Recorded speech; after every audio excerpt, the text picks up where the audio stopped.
নাহিদ রানার অভাব পূরণ করবে কে? এই প্রশ্নের জবাবটা যেন বল হাতে দিয়ে দিলেন হাসান মাহমুদ। প্রথম ইনিংসে অস্ট্রেলিয়ার ব্যাটিং লাইনআপকে একাই গুড়িয়ে দিয়েছেন এই পেসার। প্রথম সেশনেই ওয়েদারাল্ড ও ট্র্যাভিস হেডকে ফিরিয়ে শুরু, এরপর একে একে আরও 4 উইকেট, মোট 6 শিকার হাসানের। নতুন বলে তার গতি, লাইন লেন্থ আর ধারালো সুইংয়ে বারবার বিপদে পড়েছে অস্ট্রেলিয়ার ব্যাটাররা।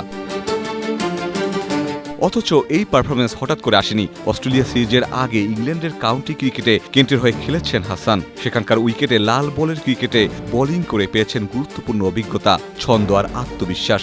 অভিষেকী ল্যাঙ্কশায়ারের বিপক্ষে নিয়েছিলেন 9 উইকেট। দ্বিতীয় ইনিংসে 6 উইকেট নিয়ে করেছিলেন ক্যারিয়ার সেরা ফার্স্ট ক্লাস বোলিং। অর্থাৎ অস্ট্রেলিয়ার বিপক্ষে নামার আগেই লাল বলের ক্রিকেটে নিজের ছন্দটা ভালোভাবেই ফিরে পেয়েছিলেন এই পেসার।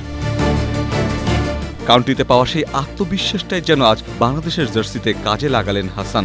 অস্ট্রেলিয়ার মতো শক্তিশালী ব্যাটিং লাইনআপের বিপক্ষেও দেখালেন আগ্রাসন আর নিয়ন্ত্রিত বোলিং। নাহিদ রানার অনুপস্থিতিতে যে শূন্যতা তৈরি হয়েছিল, 6টি উইকেট নিয়ে তার অনেকটাই পূরণ করে দিলেন এই পেসার। কাউন্টিতে পাওয়া আত্মবিশ্বাসের যেন দারুণ প্রতিফলন ঘটল অস্ট্রেলিয়ার মাটিতে। ইখতিয়ার বকুল, এশিয়া পোস্ট।